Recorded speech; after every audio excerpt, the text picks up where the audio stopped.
Hello everyone, hope you're all doing well. Don't forget, if you like the video, click on like and subscribe and talk about it on chat lines, wherever it is your social media activities, and help us to grow and help more people.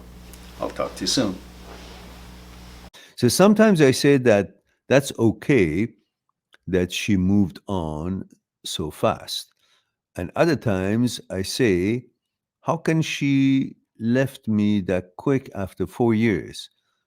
And I feel humiliated and miss respect for the time I gave her.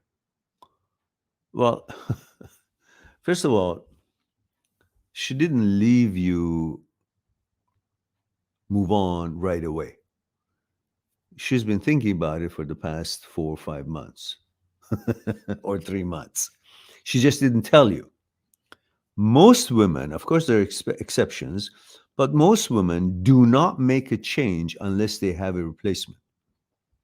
They're not like we are. We cut it off and then we go and try to find somebody else to replace it. Then they mostly do the replacing first. They go through their dating or seeing or communicating with them behind your back first for a while. And then when they have a secure place to change platforms, then they jump ship. They're a little bit more calculating that we are. So don't think it was just to spare the moment. And regardless of how it was, you shouldn't be humiliated. Why should we be humiliated? Someone decides something is not suitable for her and wants something else. Fair enough. Free world, whatever is left of it, and you allow it and you respect it. But you respect yourself as well, that you're also free and you don't have to be bound by her, and your value is not dependent on her interaction or reaction to you. Your value is a bit based on what you accomplish in life, how you spend your life, what you learn, how you treat other people, what you set out to accomplish as far as your plans are concerned in this life, what kind of powers you have to provide for your future family, what steps are you taking in order to provide and prepare yourself with that kind of a ability. That is what sets your values. It's not about some girl somewhere no longer wants to sleep with you and suddenly you're dropped in value, and then if she decides to sleep with you suddenly out of gutter, and that you have done nothing in your life and have no pot to piss in and you have no values, but because she's sleeping with you suddenly you're the what, president of whatever. No, it doesn't happen like that. It's in your mind that you think pleasure gives you value. So if she sleeps with you and you get affirmation, some woman likes you and says, "Oh, you're so wonderful," and suddenly, oh, but in reality, you haven't accomplished anything. Just someone slept with you. That's it. And if she doesn't, nothing goes away from you. You still have your job, you still have your wisdom, you still have your capabilities, you still have your plans, goals, aspirations, everything's still there. She's just not sleeping with you. Okay, go find somebody else. It's like saying, I went to this restaurant for 4 years and I always paid my bills, gave good tips, and I had a food. And then suddenly, one day I go there, they don't serve me. So fuck them. You go to another restaurant. You still got the money, you still got the hunger. What's missing? Go to another restaurant.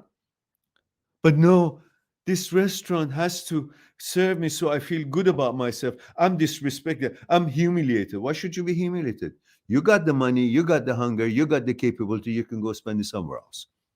So go find another girlfriend and stop being a wussy. All right. Having said that, oh, there's a second part. Oh, I should have waited. Says I was very angry and mad against her in the beginning, but later on my mind find excuses for her given that she is so anxious and can't handle loneliness. And now I'm confused because don't give her any reason. You don't need to give her any reason. She did what she did. That's what it is. And don't give a shit why. Your problem is that you want to try to find why because you think the reason would have a direct effect or indirect effect to your worth and values. I'm trying to say, forget to connect any worth or value of yours to what she does. What she does is a reflection on her, not a reflection on your values and how great or not great you are. None of that. So just simply don't give a shit. That's all.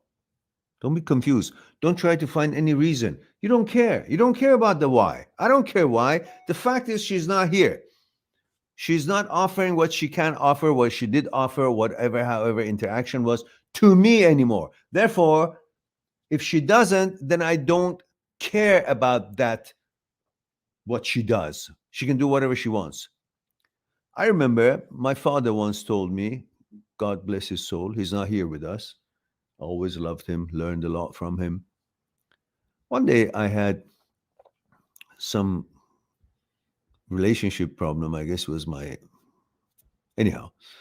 And through the discussions, he said something that was very meaningful as usual. And he said, if this wheel doesn't turn for me, I don't care if it turns at all. That means if this thing, let's say a meal, a food that is prepared, if it's not for you, not placed in front of you to enjoy, then you don't care how wonderful, amazing it is when it's sitting on somebody else's table. You become oblivious to it. I don't care how well it's prepared, how delicious it is. In life, if something is not to your favor, then focus your attention to something else that you can turn it and enjoy it, and it's for you, not that thing that is not being offered to you. If you are not invited to a party, then it doesn't matter how great or big the party is. It is not for me. I'm not interested in giving my attentions or kudos to it. I focus somewhere else. I enjoy something else. So if this girl is not giving it to you, whatever it is that she can, I don't care if she's giving it to anybody else or how wonderful or how beautiful she is. I don't care. If it's not for me, I don't care who she is, how beautiful she is. If this wheel doesn't turn for you, you don't care if it turns at all. It's a wonderful, deep thing that you should remember. Otherwise, you'll be envying everything that you don't have just because you want it. Well, then that means your desire has become more important than you. Your ego has become more important than you, where it should be the other way around, that your ego works for you and your desire works for you, and you command their attentions and you decide and judge what they're craving, should you allow it or not allow it. Not the fact that the ego says so and you got to follow. The desire wants it, so you got to follow. No, then you're a slave to your ego and your desire rather than being the master of all the peripherals that are there to serve you. Never forget. All right. Subscribe on my channel, visit my channel, and go through the videos that you might be interested in. Mindthatseekstruth.com is making it one step away to talk to me one-on-one on Skype and discuss what's concerning you. I'll talk to you soon.